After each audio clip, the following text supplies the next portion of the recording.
Hi, I'm Dr. Martin Rutherford, and I'm a chiropractor, certified functional medicine practitioner. This is Keys to Success number 117. Dr. Randall Gates, board certified chiropractic neurologist, also a chiropractor. We're going to revisit cold and flu season. We've done one in the last 8 weeks or so, but we're going to revisit it again just because it's very timely. We do have a lot of people who are watching these every week. Many of our patients are autoimmune, which may even make you a little bit more important for you to not get these flus, because for autoimmune patients, they tend to hang on a little bit more. Dr. Gates was telling me the other day how this one's really kicking people's butts, that this is when it's just hanging on for weeks and weeks on end. So we thought we'd come back to it, give you a little bit of advice on that relative to how to get through it. I'm using his advice. So far, so good. It's been trying to get me for weeks, but I've been able to pretty much hold it at bay and stay normal. And so maybe you can kind of review with our patients and anybody else who's listening how to maybe navigate this flu season. He'll give you some background on the vaccines and kind of go through there. And as we were discussing before, cold and flu season can be especially detrimental to our autoimmune patient population. It's not just as though you get sick. Lots of times you get sick and then you get a flare-up of the autoimmunity. So it's really important to try and attack this. And when Dr. Rutherford's talking about ups and downs in your program, definitely cold and flu season can be one of those. I will say for sure it is more challenging to treat patients during the winter than it is during the summer. It doesn't mean that we still don't get good results, but it takes a lot more effort and energy and coaching, frankly, than it does during the summer. Because lots of times as an autoimmune patient, when you become sick, you feel worse, and then you think, oh my gosh, the program isn't working, I'm not getting better, so on and so forth. When really that's not the case. It's just that your immune system was flared up, just as though you ate something that was really bad.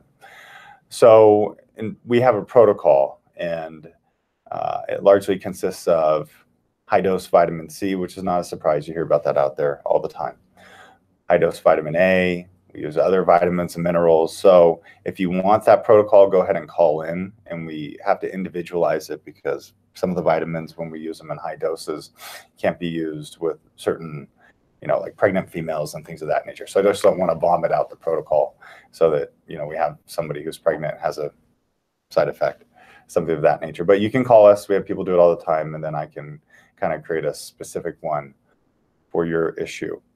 Things to be aware of if you're having fevers and chills and it's not going away, or if you're coughing up green stuff or yellow stuff or red stuff, or green and yellow stuff is coming from your sinuses, that may be the sign that it's moved to a bacterial infection. So it's just good things to be aware of.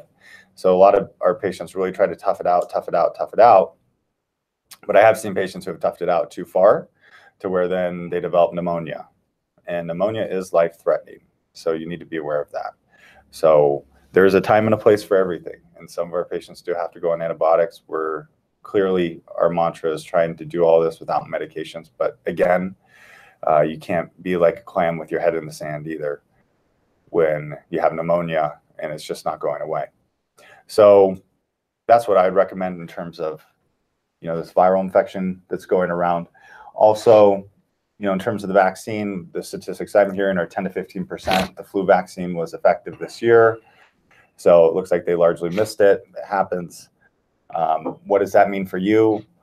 It means that there's a lot more community-acquired influenza out there, and everybody's coughing, everybody's sneezing.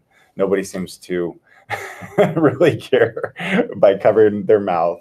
I was walking through the store the other day, and I just thought, oh my gosh, we're just in a petri dish right now. So that's what's going on. So I also recommend doing a neti pot with bottled or distilled water once or twice a day right now, just because so often these viruses come in through your nasal passages and they reside there, and that's where they actually start to brew and fester until they move down into your throat and the rest of kind of a sinus wash. Yeah. For those of you who are not familiar with the term neti pot. The rest of your respiratory passages. So a neti pot can be beneficial. I know a lot of doctors, because they're around sick people all the time, they do a neti pot twice a day. It seems to help them. So those are the recommendations that I can think of at this point. And of course, making sure your vitamin D is optimal. That's another critical factor. I think sleep too. I think one of the things I see is people don't stay home.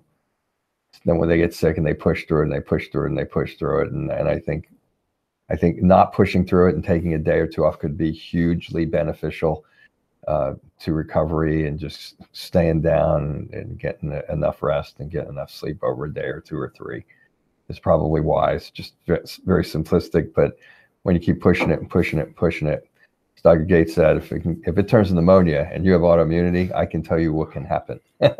Lots of bad things can happen. That's how my issue started, was with pneumonia, and it developed into multiple autoimmunity. So that overwhelming infections can trigger more autoimmune responses. So it's not.